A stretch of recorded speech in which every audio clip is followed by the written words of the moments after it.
Hypersonic nuclear capable missile శౌర్య. So దీనిని DRDO విజయవంతంగా పరీక్షలు అనేవి చేశారు. సో చేసి ఘన విజయం సాధించారు. మరి ఇందులో ఏమిటి ఇంకొక విషయం అంటే దీనిని వీళ్ళు భారత ప్రభుత్వానికి అప్రూవల్కి పంపించారు. అంటే ముందు గవర్నమెంట్ అప్రూవల్ ఇవ్వాలి, దీన్ని మీరు వాడవచ్చని. వితౌట్ అప్రూవల్ మీరు దాన్ని వాడలేరు. సో వీళ్ళు అప్రూవల్ ఇచ్చారు. తర్వాత దీన్ని ఇండియన్ ఆర్మీలోకి వీళ్ళు ఇండక్ట్ చేశారు. ఇవాళ చైనా మీద దీన్ని డిప్లాయ్ కూడా చేశారు. చేసినప్పుడు ఇది న్యూక్లియర్ క్యాపబుల్ కదా, మరి దీనికి ఇంకొక అర్హత కూడా ఉండాలి. ఆ అర్హతను కూడా వీళ్ళు ఇమీడియట్గా, ఎందుకు శౌర్య అంత ప్రత్యేకం అంటే ఖచ్చితంగా చాలా ప్రత్యేకం.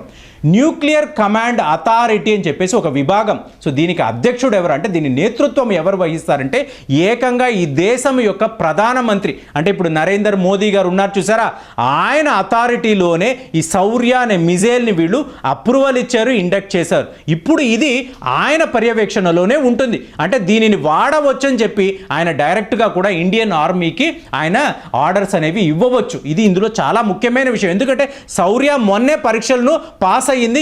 ఏకంగా ఇది న్యూక్లియర్ కమాండ్ అథారిటీలోకి చేరిపోయింది. ఎందుకంటే ఈ విభాగం అనేది చాలా చాలా కీలకమైనది. 2003 జనవరిలో మీకు ఏమైందంటే క్యాబినెట్ కమిటీ సెక్యూరిటీ అని చెప్పి ఒక విభాగం, వీళ్ళు ఏం చేశారు, ఎగ్జిక్యూటివ్ కౌన్సిల్ అన్నారు, అలాగే పొలిటికల్ కౌన్సిల్ అని చెప్పేసి రెండుగా దీన్ని విడగొట్టారు. మరి ఎగ్జిక్యూటివ్ కౌన్సిల్లో ఎవరు వస్తారంటే అజిత్ డోవెల్, ఈయన ఉన్నారు చూసారా, అంటే ఎవరు, నేషనల్ సెక్యూరిటీ అడ్వైజర్ ఎవరైతే ఉంటారో ఆయన ఈ ఎగ్జిక్యూటివ్ బాడీకి చైర్పర్సన్ గా ఉంటారు. మీరు ఇక అజిత్ డోవెల్ గారి విషయం అనుకోండి, 2014 మే నుంచే ఈయన నేషనల్ సెక్యూరిటీ అడ్వైజర్గా ఉంటున్నారు. అంతకుముందు అంటే నేను 2003 గురించి మాట్లాడుతున్నాను కదా, అప్పుడు అటల్ బిహారీ వాజ్పేయి గారి ప్రభుత్వం ఉండేది.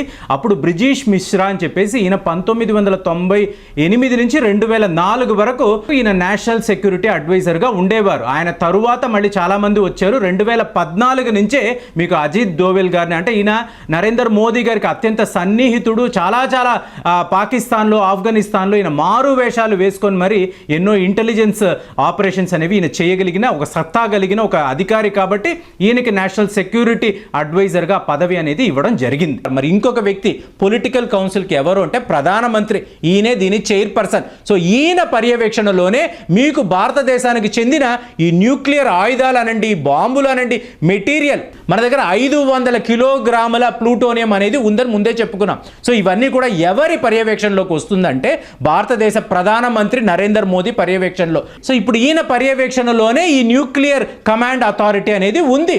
ఎందుకు ఇలా చేశారు అంటే ఈ మొత్తం వ్యవస్థ కూడా ఒక ఆర్మీ ఆఫీసర్ దగ్గర, సెక్యూరిటీ ఆఫీసర్ దగ్గర ఉన్నప్పుడు వాళ్ళు ఎలాగైనా కూడా దీన్ని వాడవచ్చు. అలా కుదరదు. సివిలియన్ గవర్నమెంట్ ఎవరిది ఉందో వాళ్ళకే అధికారం ఉండాలి. ఎందుకంటే ఇది ఒక ప్రజాస్వామ్య దేశము కదా, ప్రజల కంట్రోల్లోనే న్యూక్లియర్ బాంబ్స్ కూడా ఉండాలి అని చెప్పేసి వీళ్ళు ఒక తీర్మానాన్ని వీళ్ళు నెరవేర్చారు. కాబట్టి ఏంటి అంటే ప్రధానమంత్రే కదా ప్రజలు ఎంచుకున్న నాయకుడు, కాబట్టి అతని నాయకత్వంలోనే న్యూక్లియర్ బాంబ్స్ అనేవి మన దగ్గర ఉంటాయి. అంటే ఇది ఎందుకంటే ఎవరైనా సివిల్ స్టడీస్ అవి చేస్తున్న వాళ్ళ కోసం చెప్తున్నాను.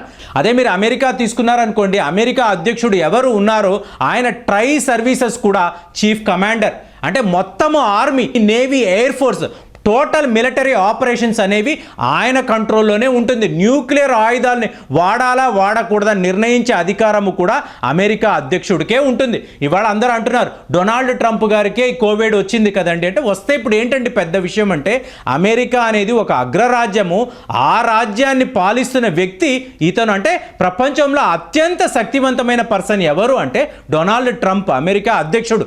అలాంటి ఒక వ్యక్తికే కరోనా అనేది వచ్చిందంటే ఈ వ్యాధి, ఈ క్రిమి ఎంత పవర్ఫుల్ అనేది మీరు గమనించండి. కానీ ప్రపంచ దేశాల్లో ఎంతోమంది దీన్ని పట్టించుకోవడం లేదు. అందువల్ల ఇంత నష్టాలు అనేవి జరుగుతున్నాయి. సరే, ఇప్పుడు విషయానికి వచ్చామనుకోండి, మరి ఇండియాలో కూడా ఇలాంటి పరిస్థితి వస్తుందా అంటే ఇవాళ ఇండియాలో చూసారనుకోండి, ప్రైమ్ మినిస్టర్ అనే వ్యక్తి కీలకమైన వాడు, ప్రెసిడెంట్ అనేవాడు ఒక విఐపి లాగా ఉంటాడు. అతని అధికారం అనేది నామ మాత్రమే, అతను పూర్తిగా ఒక అడ్మినిస్ట్రేషన్ అనేది చెయ్యలేడు. కానీ ఒకవేళ జెమిలీ ఎలక్షన్స్ అని అంటారు చూసారా, ఈ జెమిలీ ఎలక్షన్స్ వస్తే మాత్రము ఏంటి జెమిలీ ఎలక్షన్స్ అంటే, జెమిలీ అన్న వర్డ్కి అర్థము పెయిర్ అని అర్థం, జత అని అర్థం. అంటే ఏంటి, వన్ నేషన్ వన్ ఎలక్షన్స్ అని అంటారు. ఇండియా మొత్తము కూడా ఒకేసారి ఎలక్షన్స్ జరగాలి అన్నప్పుడు ఆటోమేటిక్గా ఈ అధ్యక్ష పదవి అంటే ప్రెసిడెంట్ అనే వ్యక్తి ఉన్నాడు చూసారా, అతని యొక్క పదవి కూడా మీకు చాలా చాలా మార్పులకు లోనవుతుంది. అంటే వచ్చే ఎలక్షన్స్ వచ్చినప్పుడు చాలా చాలా మార్పులు రావచ్చు. ఒకవేళ ప్రధానమంత్రి నేను ప్రెసిడెంట్ అవ్వాలని అనుకున్నారు అనుకోండి, అప్పుడు అక్కడ అధికారాలు అనేవి కూడా మారిపోతాయి. అప్పుడు మీరు ఆటోమేటిక్గా అమెరికాలో అధ్యక్షుడు ఎలా ఉన్నాడో ఇండియాలో అధ్యక్షుడు కూడా అదే విధంగా ప్రవర్తించవచ్చు. అంటే ఇతనే commander in chief of military operations అని కూడా మనం అనుకోవచ్చు. అలాంటి మార్పును కూడా మనం చూడవచ్చు. సో ఇప్పుడు ఏమైపోయింది, సో అలాంటి పరిస్థితుల్లో ఈ శౌర్య అనే మిజైల్ మీ దగ్గర ఉంది, మీరు దీన్ని చైనా మీద ప్రయోగించాలా పాకిస్తాన్ మీద ప్రయోగించాలా అనే ఆ నిర్ణయం అనేది మీకు ఆ అధ్యక్షుడికి ఉండవచ్చు. సో అలాంటి ఒక కొత్త రాజకీయ మీకు సమీకరణ అనేది కూడా ఇండియాలో జరగవచ్చు వచ్చే ఎలక్షన్స్లో. సో అలా అన్నప్పుడు మనం చైనా మీద టార్గెట్ చేస్తామా పాకిస్తాన్ మీద టార్గెట్ చేస్తామంటే మీరు చూడండి, ఈ శౌర్య యొక్క కెపాసిటీ 800 కిలోమీటర్లు రేంజ్. ఇది 800 కిలోమీటర్ దాకా ట్రావెల్ చేయగలదు, అక్కడ తన శత్రువు యొక్క లక్ష్యాన్ని ఛేదించగలదు. ఇక్కడ చూడండి, ఢిల్లీ నుంచి ఇస్లామాబాద్ 690 కిలోమీటర్లు మాత్రమే, కానీ శౌర్య యొక్క కెపాసిటీ ఎంత అన్నాము 800 కిలోమీటర్లు. అంటే మనం పాకిస్తాన్ని టార్గెట్ చేస్తే శౌర్యాన్ని వాళ్ళ మీదకి వదలండి అని చెప్పి ప్రధానమంత్రి తనకున్న న్యూక్లియర్ కమాండ్ అథారిటీ అనే దాని నుంచి ఆర్డర్స్ ఇచ్చారనుకోండి, నేరుగా ఈ శౌర్య వెళ్ళి మీకు ఇస్లామాబాద్ మీద దాడి చేయగలదు. ఇందులో ఉన్న గొప్పతనం ఏంటో చెప్పమంటారా, ఇది శత్రువుల కళ్ళకు అసలు కనపడదు, పూర్తిగా క్యామోఫ్లాజ్ అయిపోయి ఉంటుంది. మీరు శాటిలైట్ ఇమేజింగ్ అంటారు, ఈ శాటిలైట్ ఇమేజ్లో మీరు ఎక్కడ వెతికినా కూడా మీకు శౌర్య అనేది కనపడదు. అంత అడ్వాంటేజియస్ మిజైల్ కాబట్టే మీకు ఇమీడియట్గా న్యూక్లియర్ కమాండ్ అథారిటీలోకి చేర్పించేశారు. రేపు ప్రధానమంత్రి ఒక చిన్న ఆర్డర్ ఇస్తే ఇమీడియట్గా దీన్ని లడాక్ దగ్గరకు తీసుకెళ్ళి మనం చైనా మీద దాడి చేయొచ్చు. కానీ మనము చెయ్యము. ఎందుకు చెయ్యము అంటే చైనా అంటే టిబెట్ మీద మనము దాడి చేయడానికి ఇప్పటి వరకు మనం ఎప్పుడూ కూడా సన్నద్ధము కాలేదు.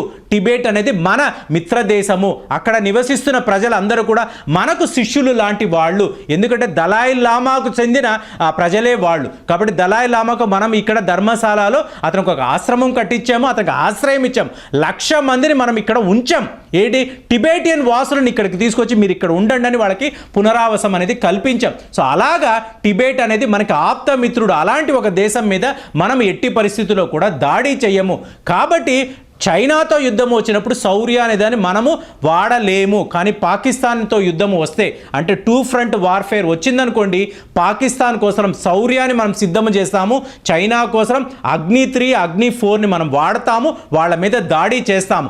కాబట్టి ఇవాళ మొన్న ఒక పరీక్ష జరిగిన ఒక మిజైల్ను మీరు ఏకంగా ప్రధానమంత్రి యొక్క కిట్టులో పెట్టడం అనేది చాలా పెద్ద విషయము. అలాంటి ఒక ఘనతను మీకు శౌర్య అనే మిజైల్ సాధించింది. కాబట్టి ఇది మన దేశానికి ఎంతో గొప్ప సేవలు చేస్తుందని చెప్పేసి ప్రతి ఒక్క భారతీయుడు కూడా గట్టిగా నమ్మాలి. సో ఇలాగే ఈ శౌర్య న్యూక్లియర్ క్యాపబుల్ మిజైల్ను డిఆర్డిఓ ఒట్టి పాకిస్తాన్ కోసమే తయారు చేసిందా అంటే అలా కూడా ఉండవచ్చు. మరి ఈ శౌర్య అనేది పాకిస్తాన్తో యుద్ధానికి వెళుతుందా, లేకపోతే స్ట్రాటజికల్గా వేరే ఆలోచనలు వచ్చి చైనా మీద కూడా దీన్ని మనం ప్రయోగిస్తామా అనేది మనకు కాలమే చెప్పాలి. అప్పటి వరకు మనం వేచి ఉండాలి. సో శౌర్య యొక్క గొప్పతనం ఏంటి, అది ఎంత శక్తివంతమైన మిజైల్ అనే దానికి సంబంధించిన సమాచారం మీ దగ్గర ఉంటే దాని యొక్క పనితనం ఎలా ఉంటుంది, దాన్ని ఏకంగా ప్రధానమంత్రి తన కిట్లో ఇవాళ ఉంచుకున్నారు అన్నప్పుడు దాని ప్రత్యేకతలు ఏమిటి అనే సమాచారం మీ దగ్గర ఉంటే మీరు దయచేసి మీ అభిప్రాయాలు తెలియజేయండి.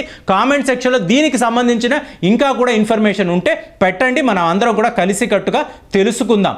జై హింద్.